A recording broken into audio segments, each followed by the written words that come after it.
सुना है कि फिर से परिणाम आए हैं, कई चेहरे मुस्कुराए तो कई फिर से मुरझाए हैं। जी हाँ, हाय गाइस। अभी कुछ दिन पहले ही सीबीएसई के रिजल्ट्स आउट हुए और रिजल्ट आउट होने के बाद दो तीन तरीके के रिजल्ट्स हमें मिलते हैं, स्टूडेंट्स हमें मिलते हैं। पहले वो जिनका रिजल्ट एज एक्सपेक्टेड आता है, जितना उन्होंने एक्सपेक्ट किया था वो उतना स्कोर कर जाते हैं, उसके आसपास तक का स्कोर कर जाते हैं। दूसरे वो जो कि अपनी एक्सपेक्टेशन से ज़्यादा स्कोर कर जाते हैं, उन्हें लगता है कि वो इतना स्कोर करेंगे बट वो उनसे 10 या 7-8% ज़्यादा ही स्कोर कर जाते हैं। तीसरे वो आते हैं जिनका स्कोर उनकी एक्सपेक्टेशन से कम रह जाता है। और मैं अभी उन लोगों से बात करने आया हूँ, वो इसलिए क्योंकि ये रेशियो बहुत ज़्यादा हो चुका है। और इसका बहुत सिंपल रीज़न है कि आज जो एक्सपेक्टेशन का जो बैरियर है, जो बार है, जो मार्जिन है, वो बहुत ऊपर सेट कर दिया गया है हर किसी द्वारा। स्टूडेंट्स खुद ये सोच रहे हैं कि हम 95 प्लस ही स्कोर करें, पेरेंट्स खुद ये एक्सपेक्ट कर रहे हैं कि उनका बच्चा 90 प्लस ही स्कोर करे, सोसाइटी, रिलेटिव्स, ये सब ने एक्सपेक्टेशन का जो बैरियर है ना वो बहुत ऊपर सेट कर दिया, जिसकी वजह से रिजल्ट आने के बाद मैक्सिमम स्टूडेंट्स उस लेस देन एक्सपेक्टेड के क्राइटेरिया में फॉल कर जाते हैं। अब मैं उनसे बात करना चाहता हूँ। सबसे पहली बात, मोस्ट इंपॉर्टेंट, ये समझ लीजिए कि ये मार्क्स आपको डिफाइन नहीं करने वाले। अगर आपको 65% आए, इसका मतलब ये नहीं कि आप आईपीएस नहीं बन सकते आगे। अगर आपको 70% मार्क्स आए तो ये नहीं क्लियर नहीं होता कि आप डॉक्टर नहीं बन सकते, इंजीनियर नहीं बन सकते। आप एक बार खुद सोचिए इस चीज़ को, आज चाहे वो कितना ही बड़ा एग्जाम क्यों ना हो, उसकी एलिजिबिलिटी क्राइटेरिया क्या है? सिर्फ 65 to 70%, दैट्स इट। तो फिर ये किसने डिसाइड किया कि अगर आपको इतने मार्क्स आए तो आप ये नहीं बन पाएंगे? ऐसा कुछ भी डिसाइडेड नहीं है गाइज।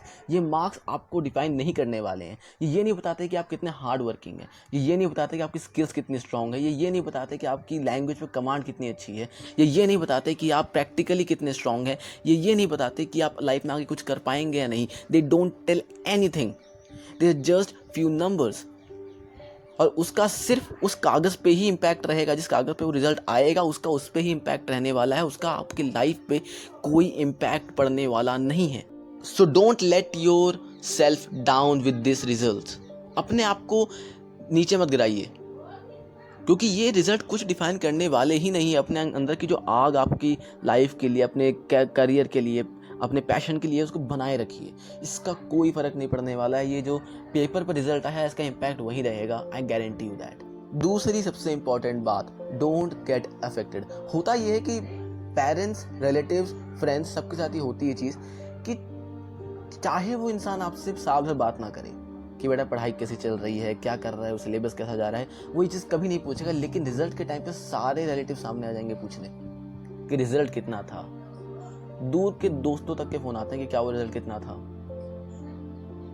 पेरेंट्स, कई बार ऐसा होता है कि पेरेंट्स साल भर नहीं पूछते बेटा कि पढ़ाई कैसे जा रही, कहाँ दिक्कत आ रही, क्या प्रॉब्लम्स है, नहीं। लेकिन रिजल्ट में उनका यही होता है कि नहीं यार, रिजल्ट तुम्हारा अच्छा आना चाहिए।